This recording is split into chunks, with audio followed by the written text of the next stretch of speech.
if you talk to people who have world-class hunting dogs, I say, when are they most excited?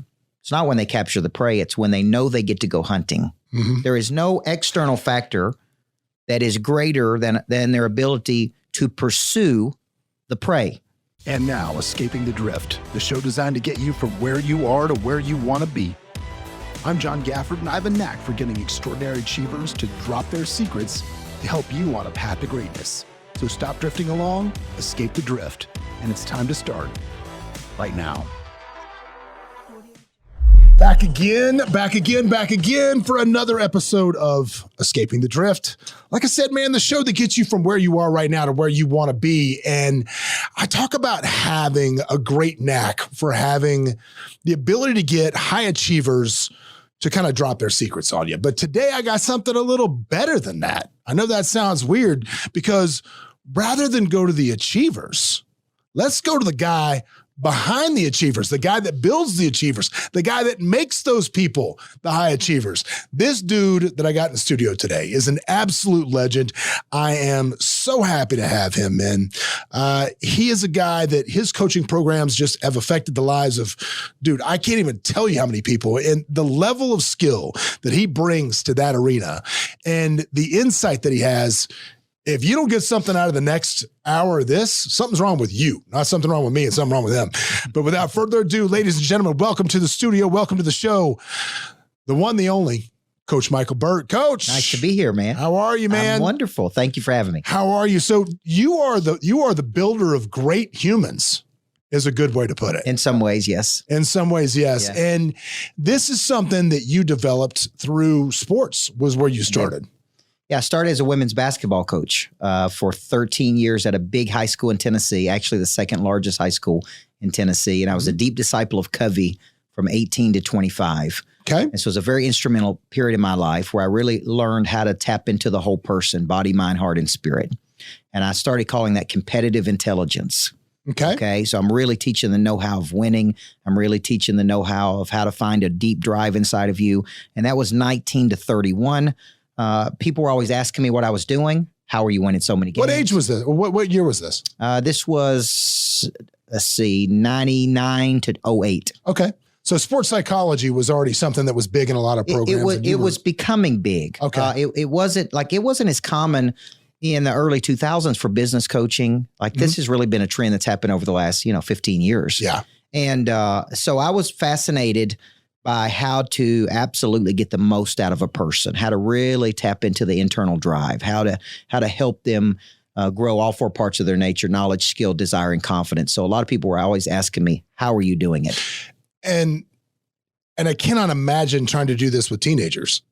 Like this is where you cut your teeth. I mean, it is easier to do with teenagers than it is adults. What you think? Was it? Well, the teenagers had a desire to do what you ask them to do. Yeah. Right. Like they had a desire. I coach girls basketball. They really wanted to do what I asked them to do. Adults, don't yield to authority like teenagers do. Right. Like when you're coaching kids, like do this. Once you have the trust, they try to do it. Adults is much harder to get buy-in sometimes because they're settled or their habits of thinking or things like that. When you were coaching the kids, did you find that? Did you find that it was all sports, or did you have more of an impact on their lives, on their grades? Did you see all of that stuff come up? All of it. And all of it goes together, I'm guessing. I use sport as a distribution channel to teach life. Okay. So to me, I wanted to build winners. Okay. And that's really what that competitive intelligence was. So I had life after basketball programs. I had success academies. I had leadership academies. I linked all my players up with successful entrepreneurs in the community. So it's way bigger than just winning. A byproduct of doing all of that right was winning. The players played harder for me. They had more chemistry. They had more discipline. I call those intangibles, right? And that's why we won so many games. I'm going to ask a weird question, sure. Right? Because we're talking about kids right now, because one of my great fears of my life, of having a moniker of success that I have, is raising worthless kids. Yeah. It is always at the forefront of my brain, of my thought process. So what advice would you give to successful people on how to raise good kids? Well, I think I think your kids are going to take a lot of things from you just by being around you. They're going to pick up certain habits. Like I have a daughter that's 11 and she has a pretty good life, right? She gets to fly around on a private jet and, she goes to great schools and she gets great coaching. But also, I'm on her constantly about, look, we're not entitled to anything. We work for everything we have. She has chores. She gets paid for those chores. She don't if she don't do it. Like, I think the parents needs to be cognizant that what you don't want to do is set them up to fail later in life. Yeah. And that's possible if you give them everything. So I want her on a sports team. I want her being coached by somebody. I want her on a team so that she can learn team dynamics. I want her to learn discipline of showing up, being on time. And when she complains about the coach, I'm like, you're complaining to the wrong person. Yeah. Because that coach is in charge. I know what of he's you. got. I know what he's dealing look, with. Man, that coach is in charge with you, and I have that coach's back. So just stop complaining to me about it. Like if you want to get better, or stop complaining. Here's an interesting question. What would you do if they came to you and said they wanted to quit that sport? My daughter is still at a period where she's studying a lot of things. She wanted to do horse riding, so we got her horse riding lessons. She wanted to do basketball, so she played basketball. She did soccer. She did all of these things, and then she kind of landed on gymnastics. And I can tell it's a real passion of hers because she studies it, she watches it, she flips around the house. Like you can see talents in your kids early in life, like a true unique ability, to use a Sullivan term, is typically detected early in life. Right. It's recognized by other people.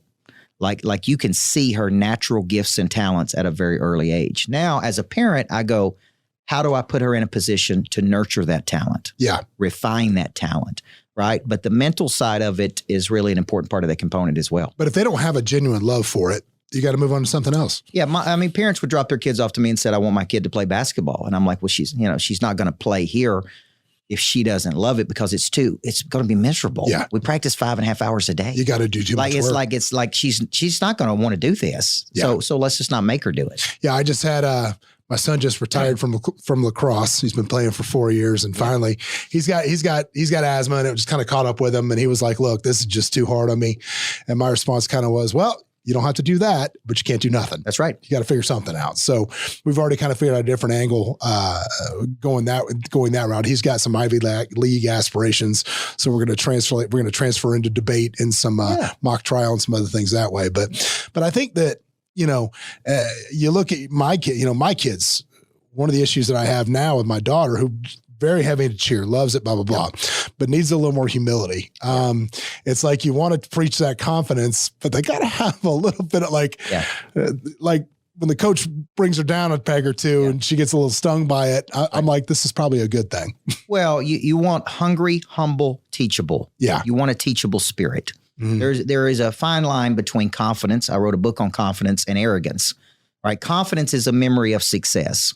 Right? It is an internal knowing you can create or manifest what you see in your mind. Arrogance is really when your self-appraisal is much higher than your market value. Do you think people are aware of that? Do you think they're aware? No.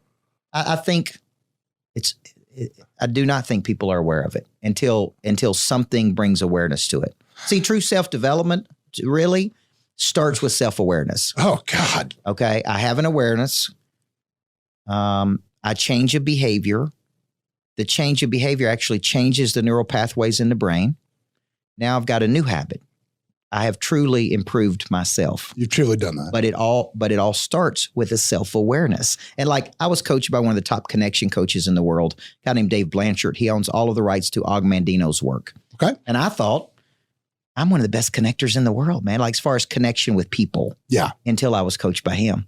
And then I saw all of these areas that I could get so much better with connection to people. We got into agape love and intrinsic validation and just areas I had never been coached in, right? So I got so much better. My sales numbers went up and my team kept asking, like, what is going on? Like, why are our numbers jumping? And I said, my connection has gotten significantly better because I've had a coach. Right. He brought in awareness to what I was not good at. Of what you were doing. See, for me, like, I'm like a hypochondriac, but for personality traits. Like I'll read something and I'll be like, oh my God, am I a narcissist? Like, can I possibly be a narcissist? Sure. And that's like, you read a little more, you're like, well, wait, if it says if you're worried about being a narcissist, you kind of can't be a narcissist. Okay. But everything I tend to read, like I'm always paranoid, like, oh my God, am I too arrogant? Am I all these negative things? Could I be this way? Yeah. And I think that's how I hip check myself. I should probably get somebody to talk to about that and coach me in that area. But yeah, that's my problem is I'm a hypochondriac of personality disorder. Well, you need so much confidence to do big things in the world, right? You really do. Like the more I won in sports, the meaner people were to me. Like the worse they treated me, the more I won. But so you need a healthy dose of confidence to just fight through the feelings you have about wanting to quit. But you also, I think, a lot of people come to me or they see me speak and they go, "Man, you're authentic. You're real. You seem humble." You see what I'm saying? Yeah. So I think you can have you can keep all of those things and still be really successful. And still be you. Yeah. So let's jump into obviously you're not coaching girls basketball anymore, and that translated into a monster coaching business of some very successful people. We'll get to that. But I want to talk about things in terms of that now and not so much as. So when people are having those crises of confidence and those crises of imposter syndrome, how do you coach them through that? Well, I go through a lot of formulas. So I first start with what confidence is, right? And I think when you really explain what confidence is, it is a memory of success. Okay, that's a psychological definition of confidence. How do you build confidence? Repetition, role play, testing, systematic behavior. How do you lose confidence? You lose it by placing your destiny in other people's hands, by letting their opinion dictate how good you are, right? Mm-hmm. How do you get it back? You start taking back control of your confidence. You start doing something over and over and over, similar in sports. And so I just kind of work with people on confidence, and I've had people worth millions of dollars lose all of their confidence. Yeah. Lou Holtz used to say, what takes years to build up can take seconds to tear down. Isn't that the truth? One of the first guys I coached was a huge home builder, and I don't know, probably worth $50 million at the time. He's worth about $350 million today. But it was during the housing crisis of 2008. I was coaching a lot of home builders in 2008. You were coddling a lot of home builders. Okay. I don't know if coaching's the right word. So they were watching their net worth plummet. They were losing money like crazy. They were right. And my number one thing was to keep them in a forward posture. I said, here's the deal. As long as I'm coaching you, you're going to be the first one in the office and you're going to be the last one to leave. There's no whining. There's no complaining. There's no making excuses. We're going to get up every day and we're going to go to battle. Yeah. Right. Mm-hmm. And it starts with you because over the years he made a lot of money. He had maybe stopped going to the office. And I said, you're going to show your team that you're in here fighting every day. And he did. Mm-hmm. Right. At the end of the year, he was profitable. He had budgeted to lose $500,000. And we considered it a win if he did not lose that $500,000. Fair. Yeah. So what did I do for him? Give him a routine, get him up and going. We're going to work on your body, mind, heart, and spirit. We're going to go to work on all 4 parts of your nature. Mm-hmm. Right. And then the dude fought through it. And I look at him today. He's crushing it. That's such a good way to put it when you're having a rut, like when things aren't going your way. I always say, like, there was a guy came into the office one day here. Just so you know, you don't know where we are, right? Coach Burt's like, where am I? I'm in a small room in this place.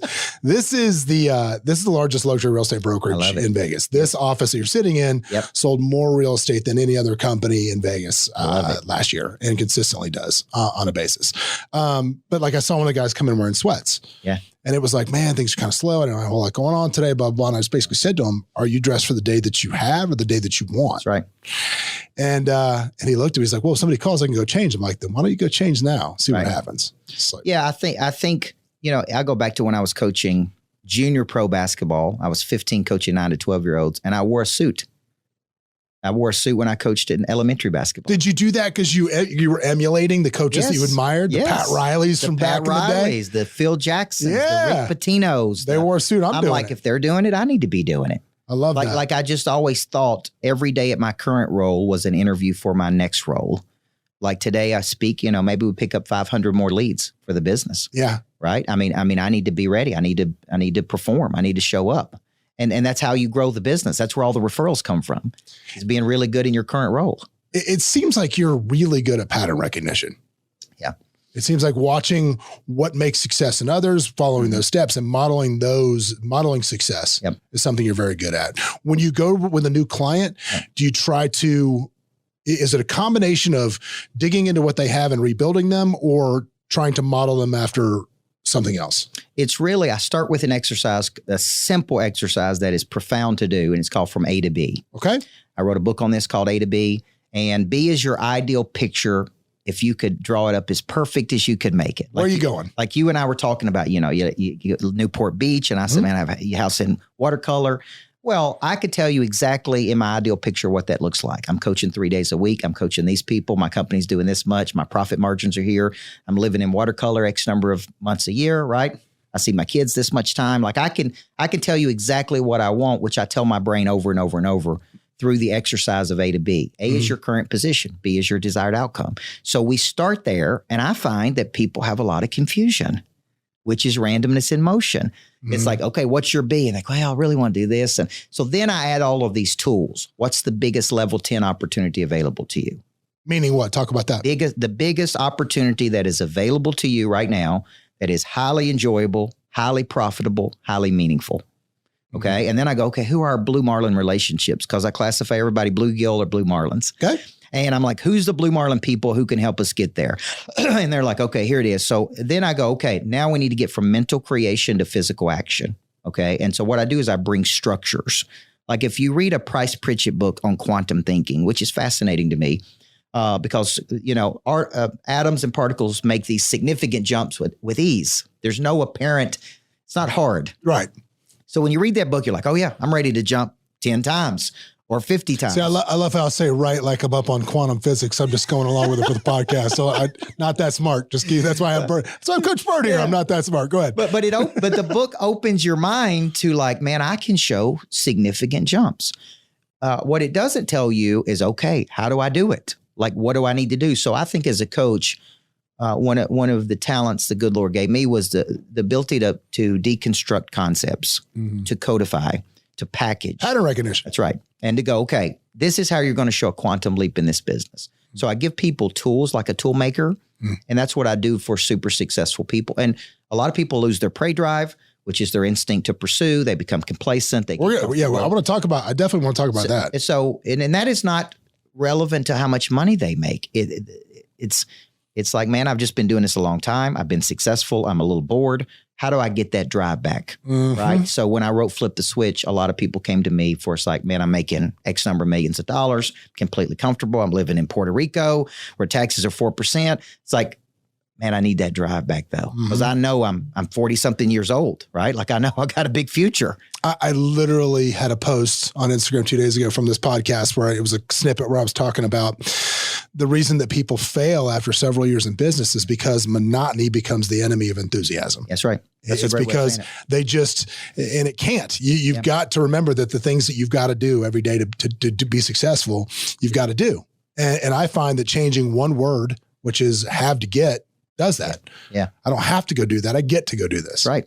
Is one of my drivers. It's funny, you were talking about quantum physics. The only thing I know about quantum physics is it did give me one great moment of joy in my life, which is the movie Interstellar that was on, which is impossible to watch and very complicated.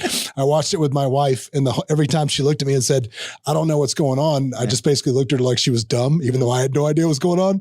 And this went on for like 2 hours as I tried to explain it to her in a way that made no sense. And by the end of the movie, and I finally looked at her, I was like, I have no idea what's going on either. I don't think she's ever been as mad at me as she was in that moment. Yeah. But that was a great moment of joy for me for Interstellar. So there you go. Moving on to, let's talk about prey drive again. So how do you going back to that, how do you get people to redevelop that prey drive? How do you get them to reactivate what made them great in the first place if they're losing it? Well, I think what's happened when a person loses their prey drive is they have captured something. See, when I wrote the book, prey drive is prevalent in an animal, right? An animal has a prey drive, which is its ability to stalk, capture, and kill prey. Yeah, it's just innate. That's right. It's prevalent in dogs. Well, if you talk to people who have world-class hunting dogs, I say, when are they most excited? It's not when they capture the prey. It's when they know they get to go hunting. There is no external factor that is greater than their ability to pursue the prey. Okay. I'll agree with that. So when I'm reading this, when I'm writing the book, I spent about 2 years writing the book, and I'm studying. I broke down the top 20 motivational theories. I deconstructed those theories. And I basically said, look, people move toward things they want. What happens when you have everything you want? we lose our drive. We become complacent. Satisfied needs never motivate, only unsatisfied needs. So when you're hungry, you move toward food. When you're thirsty, you move toward water. When you're lonely, you move toward people. So what happens is we get something we want. We got a nice house. We got this. We got that. We got a good life. And that suppresses the prey drive. Well, I find that a lot of people, especially when they start getting everything they want, it switches from desire to fear. That's a good way of looking at it. And that fear of it goes from I want to, man, I could lose this. Right. Which in some ways is not bad, because fear is an activator of prey drive, but fear can be your friend. Right. So I wear a bracelet. I got to hear that. Well, okay. So if you look up fear in the dictionary, fear is an unpleasant emotion created by a belief that something could harm me in the future. Yes. Okay. What if I told you March of 2020, I was losing $250,000 a month in my coaching business because of the pandemic? Wow. Couldn't speak, no speaking engagements. Everything's canceled. Everybody who had booked me wanted their fees back, which was hundreds of thousands of dollars. Ugh. Okay. Because the way I generate leads, just like I did today, I spoke to 1,200 people. We're going to pick up 300 or 400 leads. My team's going to work those leads. That speaking engagement should be worth, or could be worth, with the coaching programs I have, $250,000. Yeah. In 1 hour. Right. Okay. If I can't go speak. Not a bad way to spend the hour. Not a bad way to spend the hour. Not a bad way. But in 2020, I couldn't do those things. So I'm sitting there like, my goodness, man, I'm sitting here. My team is depressed, and we're in the motivation business. Yeah. I remember doing Zooms. I was just so pissed off because I couldn't get my own team motivated. They were depressed. Yeah. They were used to flying around private jets and nice hotels and coaching, cool people. Yeah. And now they're all stuck at their house. It was miserable. And so I was really afraid that everything I had built and worked for, I was going to lose. I'm like, man. So first you go through fear, kind of grief cycles, right? But then I started remembering, I know how to win. This is where the confidence comes in. Yeah. I know how to win. I need another way. So I started doing virtual events. So a company approached me out of Houston, Texas, named E3. And they said, let's do one virtual event, see if you like it. And I said, look, I'll do one. And if I like it, I'll do another one. And we did one called Purpose to Profit. We did 500,000 in sales. And I thought, man, this is good. Yeah. I coached for 2 days. I didn't go anywhere. Right. From my lodge in Tennessee. Yeah. We generated $500,000 in sales. Let's do another one of those. We did about $2.5 million in virtuals during that period. But I would have never done the virtual if I wouldn't have been afraid. Well, here's the question though. Yep. I love the pivot. Yep. I love when something happens and I'm forced to find another way. Like that's where I'm at my best, that pressure. Yep.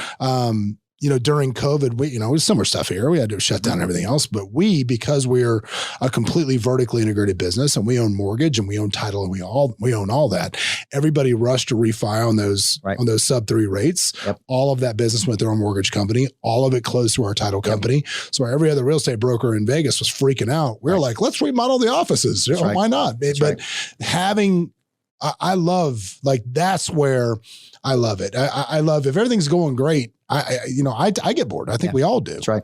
So how do you harness that same energy that you got? That same energy when shit was hitting the fan. That's the only way you can really put it. Yeah. How do you harness that same energy when things are good? Well, that's why you have to change your relationship with fear. So I wear a bracelet that said, we go to bed tired, we wake up hungry. See, I tell my brain that it all goes to zero at midnight. I wake up every day at zero. I start over. All of our goals in our company is based on daily goals. Really? Daily. Every day? Every day. That's it? Daily.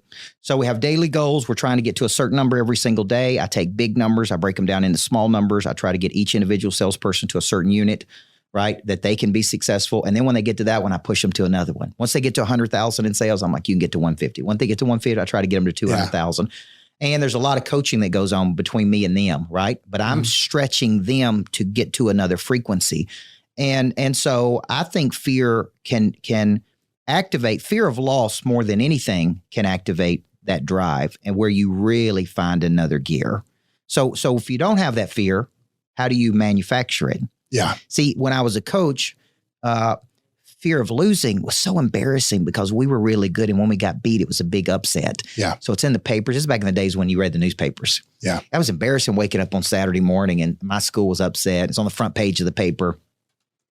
So I use that embarrassment. There's fear of embarrassment. There's fear of loss. There's fear of rejection. And if you could ever change your relationship with these negative emotions and actually use them to activate your drive, you're going to be in good shape. But I think a good exercise also is really delving into what it means to lose that stuff. I don't recall if it was Epictetus or Seneca.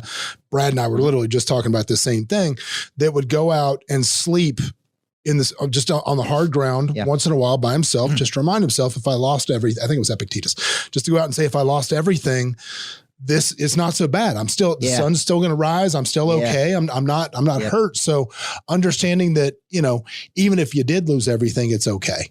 But it creates a motivator not to still. But, that's right. But I think the difference being is you still got to be willing to risk when everything's on the line. That's right. And certain people, when things are on the line like that, they go into a heavy conservation mode. Yes. It's like, where can we cut? Where can we cut? Where can we cut? Yeah. And in business, I look at it as offensive money and defensive money. Offensive money brings money. Defensive money supports the money that's coming in. I will always cut defense before I cut offense. Yeah. Always. But I think scared people tend to cut it the other way. I got a good story on this. Yeah, let's have it. So I'm coaching basketball. I'm in a sub-state game, which is the game before the state tournament. Mm-hmm. I'm up 14 with 3 minutes to go. I've got a young team. In my subconscious, here's what I'm thinking. We're not good enough to win this game, right? We're young. What are we doing here? How are we up? I'm thinking this as I'm coaching the game. There's 4,000 or 5,000 people there. It's going crazy. And guess what I did? I went into prevent. The prevent you from winning. And so prevent is when you prevent you from winning. That's what it always does. Is when you stall. So I'm looking at my point guard, who's a sophomore, and I'm like, run the clock. We spread out into 4 corners. And she's looking at me like, what's wrong with you? We're up 14 points. You see what I'm saying? But I was so Step afraid on the of throat. losing. Let's go. I was so afraid of losing, and I was young in my career. And we lost the game. They come back and go ahead with 14 seconds to go. Oh, heartbreaker. The only time they were ahead was in the last 14 seconds. And so I went to, of all places, because we were in this crappy little town in Tennessee, and there was an Applebee's. I went to an Applebee's with my assistant coach and had a very tall, strong drink. And I just sat there and looked at him and said, man, I just cost us that game. That's on me. And I looked at him. I remember saying this, playing not to lose always guarantees losing. Mm-hmm. Now, in business, it's the same concept, just like you just said. There's defensive and offensive. If you knew how many business people wake up and play defense every day versus offense, and how do you get them in an offensive posture? How do you get them, especially over the last 2 years? I've coached thousands of real estate agents, thousands of mortgagers. I think the other day I calculated, coached like 65 mortgage companies.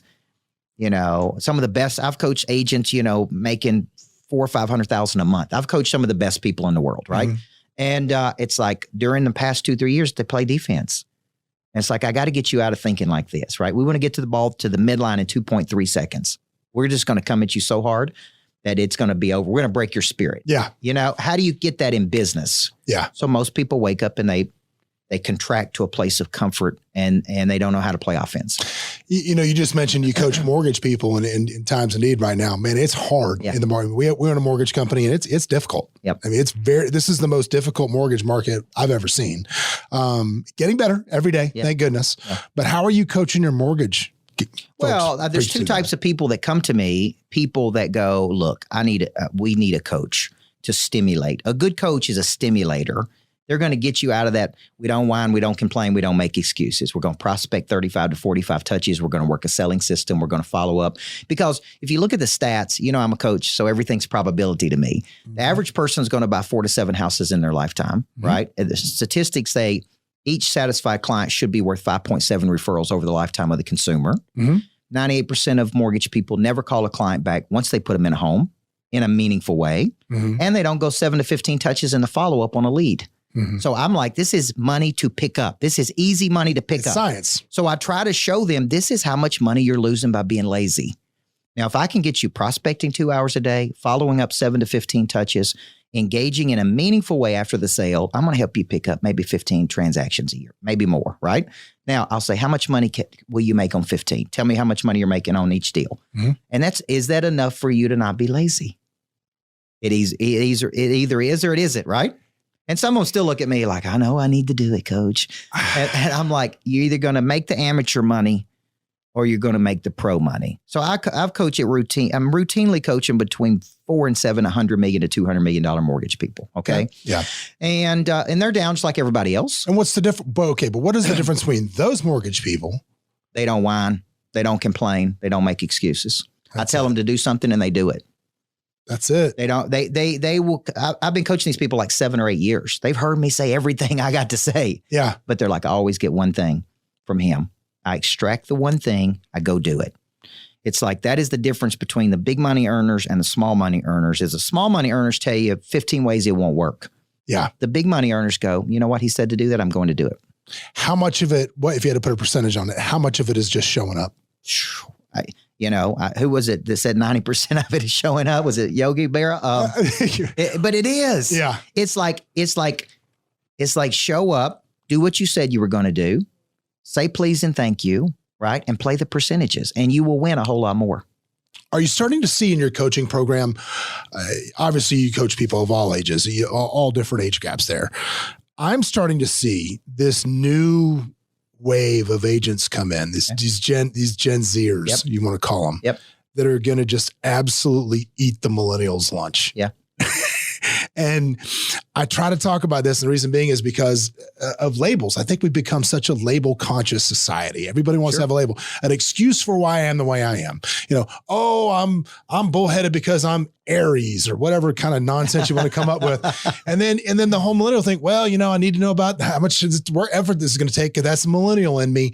I just think labels are so dangerous. Yeah. How do you get people to break the labels that they've given themselves and change the story that they're telling themselves? That's a great question.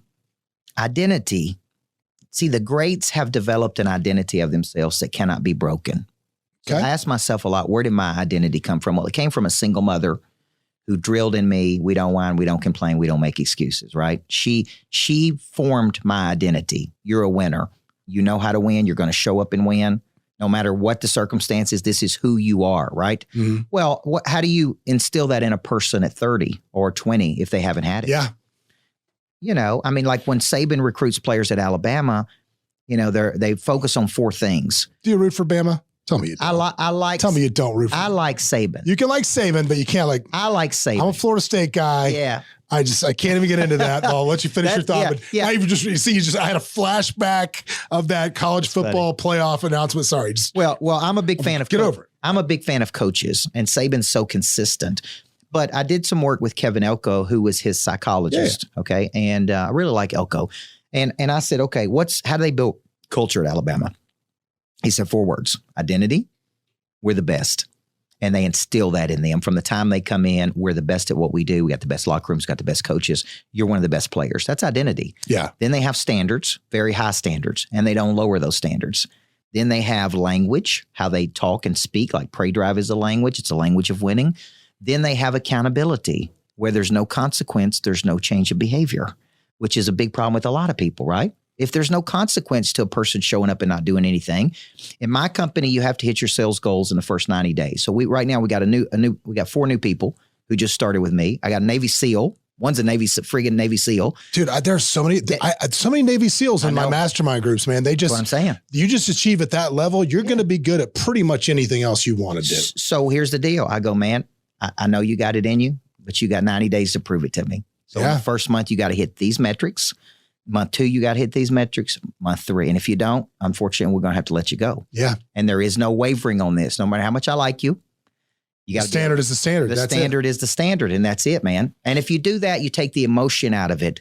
I look for people who are alert, curious, and responsive. Those are the main things I'm looking for in a person. So of those 4 things that you just mentioned, which one does the coach impact the most? The coach helps a person build identity, build standards. Because what I try to do is get let's take the mortgage company. I try to because I got a new mortgage company I'm coaching, and I'm trying to develop standards. We have 35 to 45 touches a day of high value activity. We prospect a minimum of 2 hours. We follow up 7 to 15 touches. See, these are things they're not doing. Yeah. And it's like, let's start there. Let's build identity. So I teach the habits of the top 1% of performers, and I show them those habits. And I go, okay, we're gonna instill these habits into you. So when you say the top 1%, are you talking about mortgage? Are you talking about everybody? We're talking about performers. You're talking about Kobe. Is that what we're talking about? I'm talking about there's 1% of firefighters, there's 1% of police officers, there's 1% of teachers. So I'm not talking about the 1% of money earners, although there could be a direct correlation. And I think the top 1% made $557 last year. Mm-hmm. So that's, and just a few years ago was $357. So it's gone up. But if you look at the top five habits of the top 1%, remarkable boldness, intrinsic motivation, grit and resilience, connection, and ability to lock in and see something through to its conclusion. Those are the top 5 habits of the top 1% of performers. Yeah, that's funny you say that. One of my proudest accomplishments is not even really an accomplishment, which is Dr. Liza Siegel, who was the psychologist. She was the onboard psychologist for The Apprentice when we were filming that. She did every single season they ever did.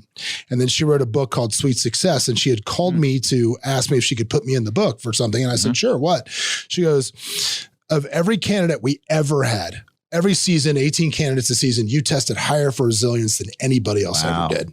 And I was like, oh man, that's impressive. Yeah, I'll take that. I mean, that's the blue ribbon I wanted. Forget that 4th place in the 3-legged race in 5th grade. I'm taking that award to the grave. That's the one I want. So I was super happy with that. So my question now is, all of those things you mentioned, they create high achievers. I'm a big believer in right person, right seat. We run our businesses with EOS. And a lot of that also is personality traits. So I love the DISC test because I can pretty much peg people on DISC however it is.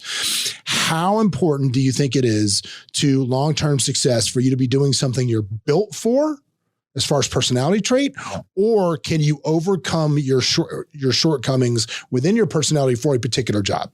I think, I'm certified in the DISC, but I've gone through Colby. I think Colby is really good, the Colby Index, because it shows you where you will perform in your natural state. Yeah. Where you're most inclined to perform at your highest level. So I think when you put a person out of their position for long cycles of time, it will erode their performance. Yeah. And trying to say, well, you're good with people, so we're going to put you in sales. When I look at people, I'm like, well, she's not a natural salesperson. Yes, she can do $100,000 a month or $200,000 a month. And that is $2.4 million a year in my business. And that's a good unit, right, per person. Sure. But over a cycle of time, she really wants to do this. And how do we do that for her? How do we put her in that situation? Because I was coached by Sullivan through Strategic Coach, and everything's built around your unique ability. Yeah. You find that, and then you find the problem that you are uniquely qualified to solve. Right. And then that's right seat, right bus, all those type things. Well, I think one of my biggest mistakes in business over the years is I have promoted people that do well at this job to another job they weren't built for. Right. And then they fail. Yep. And then you're like, how did that happen? Because they were so good here and then there. Yeah. And then you really start to become a student of those things. And you realize, oh, well, that's exactly why it happened, because they weren't suited for that job. Well, and I think if you want to be honest, I've done that multiple times in my career because I'm a great coach. I'm a lousy manager. I don't even know if but you have to know your I don't even know if I'm that great of a boss. Like one guy came and worked for me. We'll take a survey of the home office later. Well, one guy said to me, he said, "Man, I love you as my coach. I hate you as my boss." But it's like I'm not a good boss. I'm a great coach. Mm-hmm. And so the older I get, the more I really just do 3 things in my company. Right? I create. I deliver, and I promote, and that's really it. The visionary. And when you pull me into anything else, it's a low value of my time. Do you find that? So let's talk about that, because that's such an interesting thing, because that's where a lot of people struggle. And like my good friend Kent Clothier, I think you probably know Kent. His big mantra in life is moving from the hustler to the CEO. Yeah. And getting to a place where you can let go of those things. And I know what I'm talking about. You don't have to have a major, massive company like we do. I'm talking about you can just have an assistant. Yep. And how do you get to a place where you can start letting go of those little mundane things that you're just so used to having your fingers on? How do you do it? Well, I don't know that I'm very good at it. I'm rehabilitating on this. Now I'm hiring more people and letting them do it now that I'm clear, right? Yeah. That's why I think the visionary, the integrator, and the EOS system is so powerful. And I do think that that's really how you really grow something, is really figure that out. And I think it's taken me a number of years to do that, because as a head coach, I had my finger on everything. Yeah. And I think a lot of the great head coaches in sports do, right? Yeah. They take a Saban, he knows what's going on the offense and what's going on the defense. And Hugh Freeze is a friend of mine at Auburn, and the first thing he said in some of those losses is, man, I didn't have my finger on that. Dude. He's like, the offensive coordinator did that, or I don't understand why that guy was in the game at the end of the game. He's coming. You look at some of the players they got. He's coming. But I'm thinking, on. man, you don't want the wrong guy in there in the last 30 seconds of the game who can't catch a punt. You know what I'm saying? Like think about all the things that you go through. It's like, man, I didn't have my finger on that. But to grow something and scale something, as you know, you got to get really good at that. You got to do that. Talking about making bad decisions. Maybe you need to coach Mario Cristobal down in Miami because, I've never seen anybody manage the last 1 minute of a football game worse than that guy does. Well, it's amazing how much money these guys make and how poor sometimes the decision making they make under pressure. And they do need coaching, whether it be a psychologist or someone coaching them through why they make these. We had this football coach at Tennessee named Butch Jones. Okay. And he would get up over all these teams in the SEC. And then I'm like, here he goes. He's going to move into prevent and we're going to lose. Yeah, and that happened over and over. Poor Butch. And I'm like, dude, get somebody to help you because it's clear somewhere in your subconscious mind, you don't believe y'all can win. And the players can feel it. They can sense it. Let's talk about that because when I coach my people and we're doing, I call it goal setting, even though we're not allowed to use the G word around here. We don't do goals. We do objectives. I like that. Because I think, in my opinion, the word goal, and I blame football coaches for this, is become a bad word because I believe at the beginning of the season when that NFL coach goes to that podium at that first press conference after preseason's getting ready to start and they say, Coach, what are your goals for this season? He's like, well, the goal is to make the playoffs, win the Super Bowl. Yep. But he already that coach knows damn well his quarterback's terrible. He doesn't have anybody. His best player is about to hold out for more money, and he knows he's screwed from day one. But yet he still spouts from that podium. This is the goal. Yep. How do you think that goal is an overused word? Do you think there's a better word? How do you make sure the people you coach are actually committed and not just interested in what they're doing? Well, I like dominant aspirations. I like dream numbers and optimistic numbers. Okay. So I have a dream number for the company. I have an optimistic number. Optimistic number is the minimum number. That's the have to. That's right. That's the floor number. That's right. And we should be embarrassed if we don't hit that. Yeah, that's we're coming in at midnight on the last day of the quarter if this number's not getting hit. And that's why I like daily goals. See, everybody focuses on quarterly. Well, what that does to me is set you up to be lazy. Well, if I don't get it today, I'll get it tomorrow. Well, I'm going to do this. I like every day we're trying to get to a number and it's a dogfight. We go to zero, right? It all goes to zero. And then by the end of the day, did we hit the number or not hit the number? So I get the report every day from my team. Did we hit the number or not hit the number? What did each person do in relationship to their personal numbers? Mm-hmm. So on my team, by 7 p.m. on Sunday night, you have to turn in your strategies that you're going to use to hit your targets. Okay. We meet at 9 a.m. every day. Then we do a check-in at 12:30. We do a check-in at 4:30. Wow. And there's a lot of... That's a high level of accountability. There's a lot of accountability. And it's a lot of peer-to-peer accountability, a lot of challenging, a lot of friendly competition. Love that. Yeah. And I don't see a lot of people do that. So, and there's a lot of celebrating. Hey, man, I just closed a big deal. Congratulations. It forces them to be competitive, number one. But it also activates the prey drive because you got embarrassment, you got competition, you got fear of loss, you got all the prey drive activators in there. Well, I was watching, I don't remember where it was, man. You see so much stuff on the internet, but I saw something the other day that I saw it and I thought about it and I said, I probably agree with that. And somebody saying you should invest more energy in your top performers and then less energy in your bottom performers. The reason being is because if you spend time trying to bring the bottom performers up, what will happen is there probably some of them will make it, some of them won't. But if your bottom performers see you showering attention on the top performers, they'll feel themselves standing in the shadow and they'll want to get in the sun. Yes. Thoughts on that? I agree with it. I used as a basketball coach, and I use these analogies in sports because we built a freaking powerhouse, that won 7 out of 9 championships. Yeah. And it's like when I get into the business world, I don't see these same principles. I would tell my team as the head coach, I'm going to coach the top 7 players. Okay. That's where they're going to get all of my attention. Everybody else is getting coached by. That's right. By Bill. one of my assistant coaches. By Bill. By Coach Kurt. Coach Burt. Where you at, Coach? And so I would say if you want to be in the top 7, I'll show you exactly how to get in there. But I'm only spending time on those top 7. Yeah. That's my focus. Now, so they would work hard to get in that top 7 rotation. And I think that was a good way of doing it. It's like, hey, you're trying to get to something, but I'll tell you how to do it. I'll say, this is what's keeping you out of the top 7. You don't show up. You're not as consistent. You don't do this. can't make shots when you're open.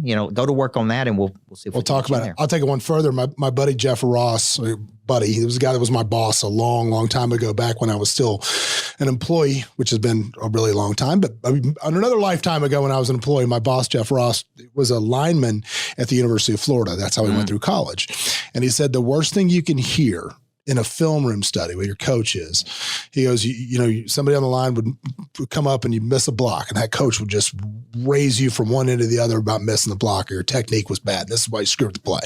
Next week you come back and the same guy missed the same block the same way. Raise him one more time. And then the third week they come back and you'd see a guy, you would see him missing on the film, and everybody would look at the coach and wait for him to just blaze the guy, and they would just dead silence. Yep. He says that silence was so much worse than the ass chewing you got from the coach. And it had more of an impact on people because it felt like this dude's quitting on me. Right. Yeah. Yeah. And I think there's a lot of there. If I quit talking to you, then you're in trouble. As long as I'm coaching you, as long as I'm engaging with you, that means I believe in you. Mm-hmm. But if I quit talking to you, then you're in the doghouse. See, it's interesting you said that because I think it's so important that you've got to believe in the people you're coaching. Of course. And the only way that you can do that, this is what people don't understand. Yep. Like I'm having a meeting tomorrow. By the time this comes out, we will be there with all of our escrow staff, all the escrow officers or title company. And, the market's a little slow. If they worked for the truth be told, if they worked for a big corporate title company, a lot of them probably would have been laid off by now. Right. But my thought is, listen, as long as you're willing to invest in yourself, I'm willing to invest in you. Yeah. So for me, I think I've got to see people willing to take that investment in themselves before I'm willing to give them any of my time. Yeah. Well, that goes back to really the three things: alert, curious, responsive. Mm-hmm. If I let a person go, it's because they're not showing those three things. And curious is as much as, hey, I want to learn. Like I have people now on my team, the two that I brought with me here to Vegas, they would say, man, I'll pay my own way if I can go with you. Yeah. Can I be around you? Can I listen to your sales calls? Coach, can I sit in on your coaching session? See, that's curious, right? So if they have a bad day in sales, I go, you know what? They're learning. They're getting better. But if they're not those things, it's easy to fire people when they don't perform and they're not those three things. And I think that's one of the things that people do. When like I said, I was talking to Brad the other day, and we were talking about, I'm very quick to invite people out of the opportunity. Yeah. If they're not going to get it, they're not investing themselves, I'm very quick to be like, look, this isn't for you. Yep. And Brad's like, yeah, I tend to hang on to people opposite. And I want to pet them and coddle them and squeeze them and peek in them on every now and again, hope it works. And he said that. If you're somebody that is out there, and a lot of these people that are listening to us are trying to level up, trying to get to that next step. How do you put yourself in a situation where the higher ups, your coach, your boss, whatever it is, mentors you more and takes more of an interest in what you're doing? Yeah. What are things you can do? Well, I think you show a lot of initiative. People ask me, how did you get the head coaching job at 22 when there were more experienced assistants? Mm-hmm. And I was smart enough to know that behind every great number one is a great number two. So if I could become an invaluable asset to my boss, I would be a must-have versus a nice-to-have. Mm-hmm. So there's a difference. Head coach is yelling, we need to do this, we need to do this, we need to do this, because that's what head coaches do. They bark a lot. Mm-hmm. Other assistant coaches would go, yeah, that's right, coach. That's right, coach. I would sit there and take notes. Then I go back to him and I'd say, sir, I noticed you said we need to block out better. With your permission, I'd like to bring players in on Saturday morning and work on this. Hey, coach, I noticed you said you don't like this. With your permission, man, I'd like to take this. And before long, I just started doing it. Yep. Robert Greene, laws of power. Don't outshine the master. Never outshine the master. I see a lot of people break that rule, by the way. Don't do it. So when he retired, he's like, man, the dude who's been running circles around everybody is this little dude. Mm-hmm. That's what you do. You take high levels of initiative. You solve big problems. You don't wait until told. Mm-hmm. That's how you move up the ladder. It's funny. A million years ago, again, another life, when I was employed the same place, I was a training general manager at a restaurant chain. I moved up pretty quick, but when I was a training GM there, I knew if an MIT manager in training, I knew if he was going to make it or not by one test. Which is I would go into the kitchen when they were training in the back and I would grab the mop and I would start mopping something up. Yeah. And if they came and grabbed the mop for me, I knew they were going to make it. Or if they stood there and watched me mop, I knew they weren't. That's right. Grab the mop. I watch and see if people take trash out in my lodge. So I do events at this big lodge I have in Tennessee. And if an employee won't take the trash out, then that tells me something about them. One of the things, it's funny you say that. One of my favorite things I see my employees do is when my employees that just work here, right? When they're walking to the front doors of this place, if they see something in the parking lot, if they stop and pick it up. Yeah. Love that. Yeah. And I always walk out, I'm like, man, thank you so much for doing that, because it shows they care about the business enough to do that. Well, and if you go into a bathroom and there's paper towels all over the floor that somebody else created, you clean it up. That's right. You clean it up. You clean it up. I mean, there's two types of people on this planet. There's people that take the shopping carts back and people that don't. And I think we all know the more successful of the two. Right. That's right. Who's going to leave the shopping cart out there, which is terrible. Well, let's talk a little bit about your monster producer, which is a thing we haven't talked about yet today. Let's talk about that. All right. So what I've done with Monster Producer is a coaching program I started, I think, about 10 years ago. Mm-hmm. I am now transitioning that to a concept called competitive intelligence. Okay. And the reason I did that is that I felt like from the time I started that program to now, I've just grown so significantly. How? Everything, just my thought patterns, how I play offense, how I run a business. And Monster Producer was a lot about revenue, growth, business. And I kind of felt locked into every session I coached on had to be about that. Mm-hmm. But there's all these other mindsets that I had about we go to bed tired, we wake up hungry, it all goes to zero at midnight. Really, like a new intelligence. And I said, man, new situations require new intelligence. So I'm trademarking the concept of competitive intelligence. And I'm like, okay, this is 12 new rules of winning. Mm-hmm. So I'm transitioning that Monster Producer to this program to teach people really the thought patterns of how to win in life versus just revenue and business. Got it. Let me ask you this, because this is an interesting question, because you said you've changed a lot, right? Yeah. So now you got the 11-year-old. Any other kids? Two more. Yep. How old are they? I've got a 3 and a 1. 3 and a 1. Good Lord, you're a busy man. So would you say that having those kids has changed you and how you coach? Probably. Because I'm going to tell you something I noticed. Yeah. Right here, there's something that I noticed that actually hurt my business. Yeah. And that was this. Because with the kids, I really try to focus on the effort, not the outcome. Yeah. My kids are both they're great kids. They're both straight A students. Like I said, one of them has Ivy League aspirations. Mm-hmm. And when they come home with the straight A's, it's always like, wow, man, the effort it took you to pull that off. I was super proud of the effort, proud of the effort. Yep. But because I don't want to tie their self-worth to something as trivial as grades on a scorecard. I just don't want to tie their self-worth to that, but I do want to tie it to the effort. But here's the rub of that. I found myself bringing that concept into the culture of my office, where we are not about it. We're about winning. Yeah. We win here, and that's what we do. And I found myself, I felt like in some of the things I was doing, I was handing out that 7th place. I guess it's a chartreuse ribbon. I don't know what color it is for 7th place, but I was handing out that 7th place ribbon for something. I'm like, what am I doing? Yeah. Like, and I literally at a team meeting a couple weeks ago was like, look, no more effort. This is about winning. Win or don't. So how do you, you got to coach your top performers different than you would approach your kids. I'm guessing. Yes.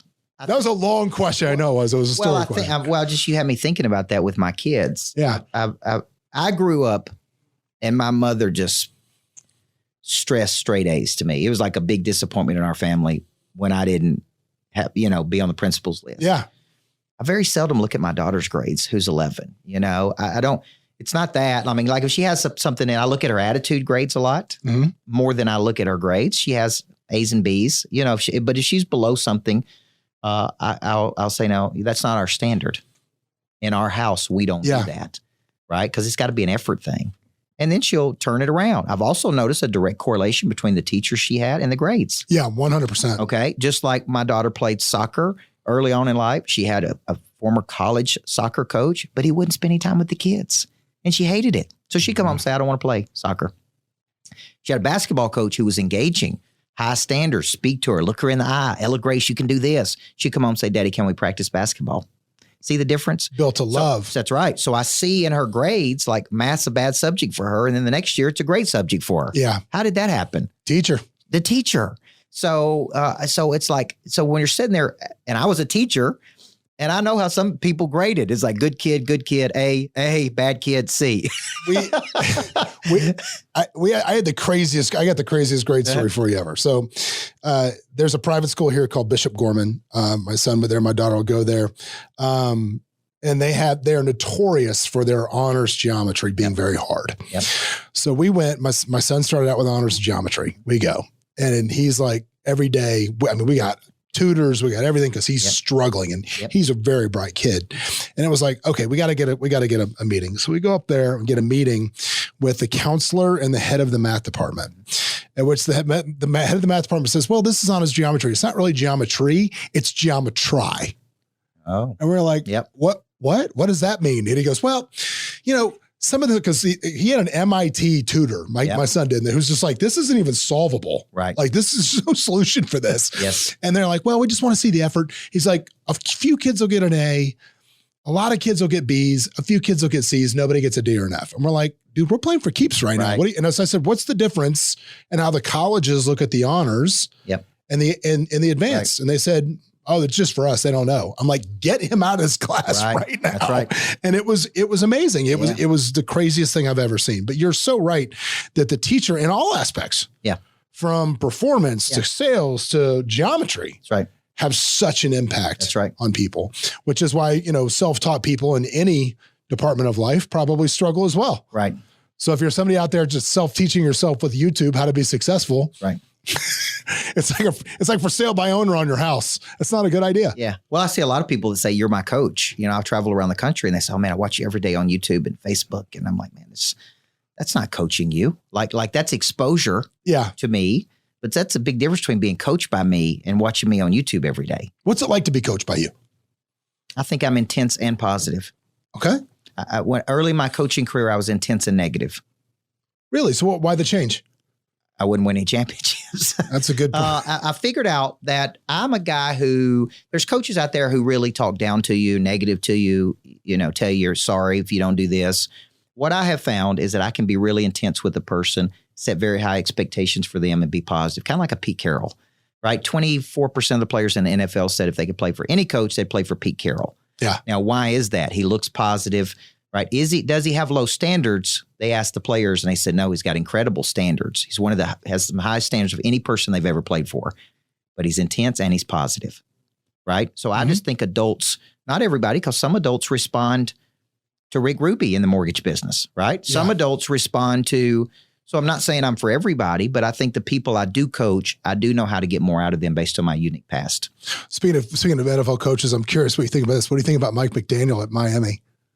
Interesting. I love that guy. Interesting. Oh my gosh, I love that guy. I'm just now starting to dig a little bit deeper. I want to watch the series, but he obviously brings a whole new deal to the NFL. It's coaching. Like nothing I've ever seen, and the players are responding in such an incredible way to him. It's crazy. I think the best thing I saw him do, which was well, did you see the Dan Marino clip the other day? Yes. Yes, which was amazing. If you didn't see it, Google it. I won't go exactly what he did, but my favorite was the text message chain between him and Peyton Manning. Yeah, where Peyton Manning texted him and said, "Hey, Coach, would you mind if I got 5 minutes before Monday Night Football?" And the response was, "Yeah, dude, you're effing Peyton Manning." He's like, "You're the head coach of the Dolphins, but you're still like a 12-year-old super fan," which was amazing. Yeah, I love that. He brings what's called vujade to the equation. Deja vu is where you've seen it before. Yeah. Vujade is a fresh twist on an old way of thinking. Okay. And I think that's refreshing when somebody brings a new way to look at an old thing. Mm-hmm. That is a refreshing thing for people. Do you find yourself changing your delivery of your information for a newer generation or updating how you do things? How often do you revisit? A lot. A lot? Am I getting results? Is it working? Is it me? Is it them? Is it because I've coached in almost every scenario you can think of. I spent 4 years in the prison system of Tennessee rehabilitating maximum security offenders. Wow. I'm talking about going into maximum security prisons trying to turn people's life around. So it was interesting because they gave me 300 offenders, 300, correctional officers, and then I was coaching them for 4 years and doing a study to see if what I did worked to keep them out of prison. Mm-hmm. So once you've done that, then you're coaching executives. And so I'm always looking at, is the method I'm using getting the results, right? I could talk to a player in a certain way and she wouldn't perform. Like I'm hard on her. I'm really pushing her. I'm maybe negative. And then I could change the tone and say, man, you're one of the best players I've ever coached. You're going to be Miss Basketball. I love coaching you. It's an honor to coach you. And she'd go out and score 35 points. And so I change the delivery sometimes based on who I'm coaching. to get the result that I'm trying to get. So it's almost like, you have to kind of A/B split test your approach with people, I guess is a good way to look at it. Or to just ask yourself, because to me in sales, whether I'm coaching mortgage or real estate or insurance, there's really two big problems. It's either attitudinal, like they got a bad attitude toward it, or it's skill. They don't have the skills to do it. Because you can see some people come in, make the calls, put the work in. They don't have the skills, right? Yep. Or people just have a bad attitude toward it. So how do you change that? Or do you not? Do you just eliminate it and move on? I think you give them 90 days and you try to coach them. It's one thing to let people go before they've been coached. Yeah, I agree. It's another thing to give them the coaching and they don't improve. And they're not alert. They're not curious. We're back to the concept. Yeah. Like at the end of 90 days, these mortgage companies are going to look at me and say, did you move the numbers or not? That's all we're paying you for, right? Yeah, that's it. Well, but there's a lot of extraneous variables I can't control. Is somebody in their face every day holding them accountable? Is there a consequence when they don't do what I'm teaching them to do? They don't work for me. Yeah. My people either do it or they go somewhere else and work. So you're being paid by the mortgage company. But in certain scenarios. In this scenario. In the big contract. Big contract, right. Yeah. Okay. So my question is, and this is one of the things that I wrestle with here, because, we have a very large company here with agents. We have 600 of them, and we'll do things on occasion. And sometimes you don't get buy-in, and it's something that should be bought in. But I think that the problem becomes, it's because some of it's free. That's right. We're not charging you, because I think people value what's there. So how do you go into a situation where the mortgage company, you're not coaching them, you're coaching the LOs. They're not paying you. Right. How do you capture their attention? It's really hard. The term is called psychological demand. When you commit to something and pay for it, you are now committed to it at a higher level. You're not interested, you're committed. So it's really when you pay attention. When you don't pay attention. Yeah. Okay. And that happens with me. When people give me things, people say, hey, you can have this. I don't take it as serious. So in these situations where the mortgage company pays for it, it's really like if they're not going to buy in and do the work, we'd be better off just not doing it, right? Or they split it. They pay 50%. The LO pays 50%. And I guarantee your success ratio is better there. That's right. Because if they don't have financial buy-in, they're not going to have emotional and mental buy-in. I've had mortgage contracts that are $750,000 for me to coach their people because they're trying to move from $2 billion to $5 billion, right? Yeah. And if I help them do it, that's a small amount to me. Yeah. But my point is, if the leader doesn't buy in, if the person holding them accountable doesn't making sure that they're doing this. That's right. Because if we do a coaching call, you and I, and you say, oh yeah, man, I'm doing my 35 to 45. I'm using your planning system. I'm using your selling system. And then you don't go do it. See, everybody wants accountability. It's like somewhere along the way in the coaching profession, somebody led us to believe that a coaching call in a week was accountability. Yeah. Well, they could lie, number one.